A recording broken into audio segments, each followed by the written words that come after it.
ಇದೇನಿದು ವಿಚಿತ್ರವಾಗಿ ಮಾತನಾಡುತ್ತಿರುವೆಯಲ್ಲ? ನನ್ನ ಹೆಸರು ನಿನಗೆ ಹೇಗೆ ಗೊತ್ತು? ಯಾರಪ್ಪ ನೀನು? ಯಾಕೆ ವಿಚಿತ್ರವಾಗಿ ಮಾತನಾಡುತ್ತಿರುವೆಯಲ್ಲ? ಬನ್ನಿ ಸಂಜಯ್, ಈ ಹುಚ್ಚಿನ ಹತ್ರ ನಮಗೇನು ಮಾತು ಅಂತೀನಿ. ಬನ್ನಿ ಹೋಗೋಣ ಮೊದಲು.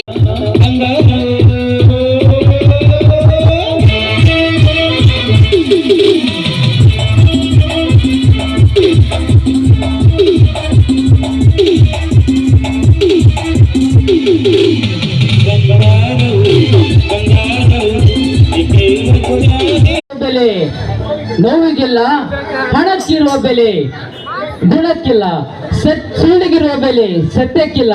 ಇದೇ ಆದ ಈಗಿನ ಪ್ರಪಂಚ. ಹೌದು ಕಿರಣ್, ನಿನ್ನ ಮಾತು ಸತ್ಯ. ನಿನ್ನಂತವರಿಗೆ ಒಂದೊತ್ತು ಊಟಕ್ಕೂ ಕಷ್ಟವಾಗುತ್ತಿದೆ. ಇದು ಸತ್ಯವಂತರು. ಅದೇ ಸುಳ್ಳು ಹೇಳಿ ಕಪಟ